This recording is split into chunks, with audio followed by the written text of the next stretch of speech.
Welcome back mga kanatik. So for today's video nga pala meron akong i-share na isang item na very essential no. Bilang isang rider or driver. Yan. So ito is Xiaomi portable electric inflator no or air pump para sa ating mga gulong. Yan. So very essential to no. Especially sa mga yung hanap buhay is sa kalsada bilang isang rider. Yan. So, sa mga Lalamove, Grab, Foodpanda, or anything else na madalas na nasa kalsada, no? Kahit na mapa 2 wheels man yan or 4 wheels, napaka-essential nito. So, hindi naman na bago tong item na to. Pero since ngayon lang tayo nagkaroon or ngayon lang tayo bumili, i-review na lang din natin siya, no? Pero syempre, bago yan, pasok muna natin yung intro natin.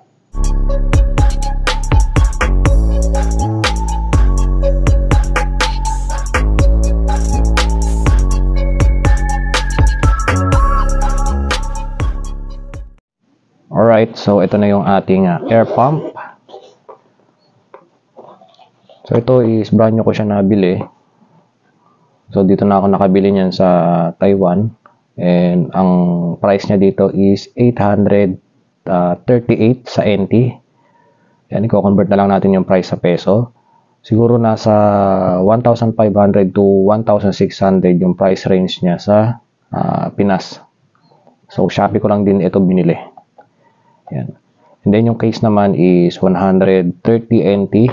Yan. So ito syempre kasama nito is with box to pag binili mo. And then meron din siyang manual. And then meron siyang ito yung parang lagayan ng pinaka-unit. Yeah. Pang protection lang once na hindi ka naman bumili na itong hard case. Bumili na lang ako na itong hard case just in case mailagay ko sa compartment ng motor or sa likod ng sasakyan is andun na siya lahat, no? Pati yung mga cord niya. Hindi rin siya basta-basta magagasgasan ng mga ibang gamit pa natin na kasama dun sa pinaglalagyan niya. So, yung bag.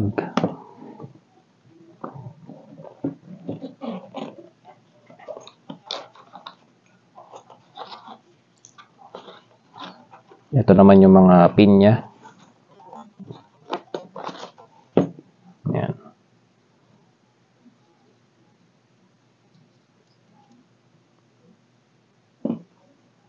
Ito sa gulong. Ito I think sa gulong ng bicycle or ng bike. And then ito sa bola.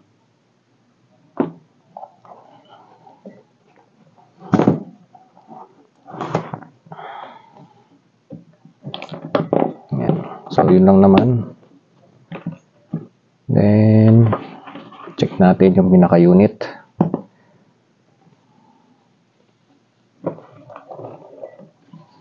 Ito siya. Makikita nyo, meron pa siyang cover.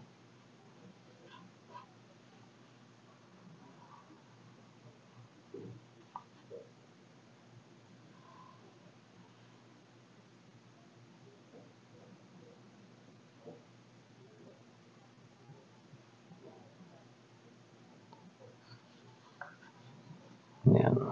So, dito nakalagay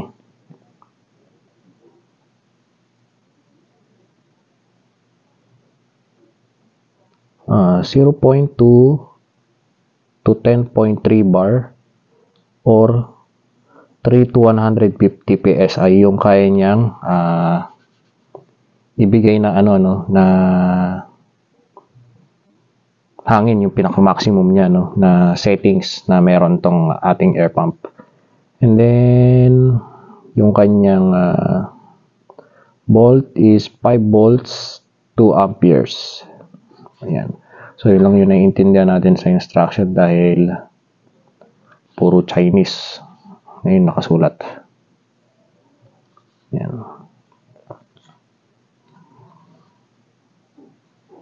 So, compare dun sa mga naunang version nito, no? Bukod sa mas pinabilis na yung pinalakas yung pinaka-pump niya, di ba? Para mas mabilis yung paghangin. Or maka-inflate ng gulong. Bukod din sa battery, syempre merong konting pagbabago sa appearance, no? So kung i-compare natin ito sa old version, yung pinaka dimension niya, same sila ng width. Yung height is mas mahaba yung old. And then ito naman sa bago is mas malapad siya. Yan. Then ayan yung pinaka-texture niya, yung pinaka-bahay niya. Para siyang hard plastic na siyempre pag bumagsak mababasag pa rin. Yan. Then charging port.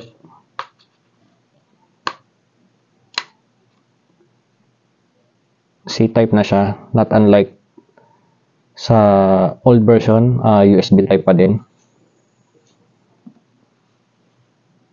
Yung hose niya is mas mahaba compare sa old version. And then, yung pinaka-ring niya dito, mapapansin nyo, kulay red yung sa old version. Itong sa atin na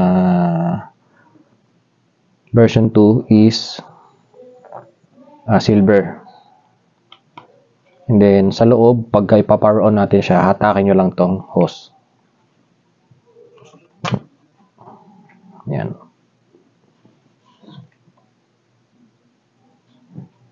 Tapos, basic lang naman yung mga ilang function niya dito. So, una na dyan is itong flashlight. Yan. Yan yung steady niya. And then, meron din siyang SOS. Nagbi-blink. And next is off. Yan. And then, itong nakita nyo yung cycle. Kumbaga, itong pagka bunot nyo, yan yung pinaka-default niya. Kumbaga, nasa sayo kung anong gusto mong, kumbaga free siya na maghangin ng all the way, no? Hanggang patayin mo na lang. And then, meron din tayong option dito na para sa bike, sa motor, sa sasakyan, sa electric e-bike, and then sa bola. And then, kung makikita nyo, PSI or bar. Pwede kayo mamili kung saan kayo komportable, di ba? So, usually sa PSI naman ako eh. Tapos, ito na yung battery indicator niya. Hindi na yung LED dito na compare sa old version. So, andun na siya. Yan. So, parang 4 na bar siya. Naka 3 bar na lang siya ngayon. For example, iset natin yung sa bike. 45 PSI. Ito naman yung plus minus na pagdadagdag nyo. Kumbaga, pag sinet ko 40, once na sinaksa kasi natin itong nozzle niya, madedetect niya na yung center pressure ng gulong. Yan. So, example, sinaksak ko to. Ang nadetect niya is 38. Since 40 yung nakaset sa akin, magi-stop na siya sa 40. So, ganun siya kaganda, no? Once na sinet mo yung gusto mong tire pressure. So, yun lang naman yung mga ilang ano niya, no? Testingin natin yung flashlight niya sa dilim. Kung maliwanag ba. Sobrang dilim.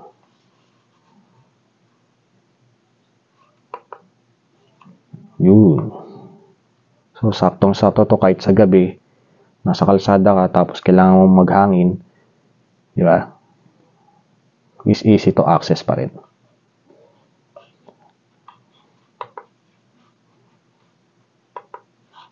Yan. So, isa pa palang pinagkaiba na ito compare sa is yung kanyang digital panel. O yung digital ito yung pinaka-number niya. Ito, kung nakita nyo, dot-dot na siya. Sa version 2. Pero yung mga old version is parang ganito siya. Yan. Buo-buo pa siya, no? Mga ganyan, no? Yan. So, yun lang naman ang ating quick review para dito sa ating Xiaomi Air Pump 2. Then, tetestingin natin siya sa ating e-bike. So, meron tayo ditong gulong. Kung di nyo kabisado, yung inyong PSI or bar. Yan. So, check nyo lang yan. Meron lahat ng gulong. So, dito, nakalagay 300 kPa. So, pinaka-max niya yan is nasa 44 PSI. Yan. So, kakargahan natin mamaya yung ating e-bike ng 44 PSI. Or i-check natin. Nakadepende pa rin yan sa, sa size ng gulong nyo. Yan. So, ngayon magkakarga tayo ng hangin o magdadagdag tayo ng hangin dito sa ating gulong, sa ating e-bike. Yan. So, open natin yung ating air pump.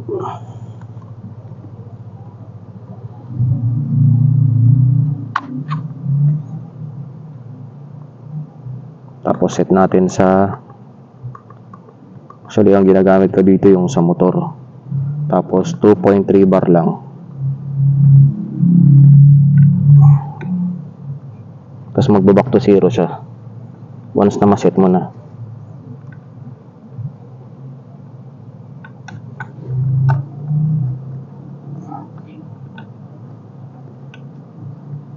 Ang kagandahan lang sa hose nito is very flexible siya.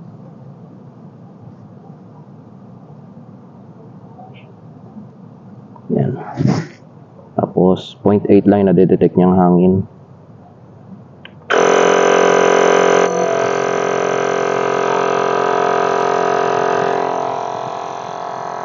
Nga lang, medyo maingay lang din siya, no?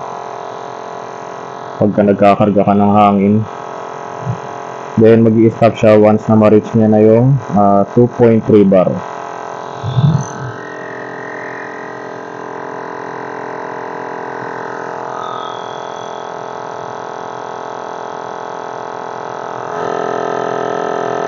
Pero ako siguro hanggang 2.0 lang ako dahil medyo matigas na siya, eh.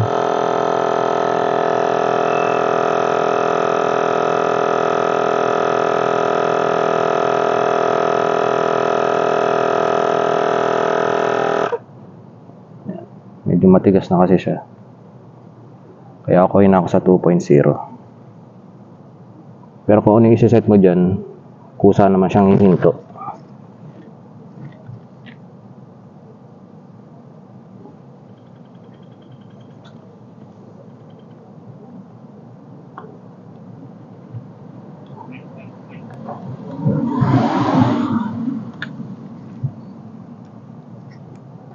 So, yun yung kagandahan ng meron tayong portable na panghangin ng gulong, no? Anytime, hindi ka mag-worry na baka maplatan ka or masingawan ka ng hangin.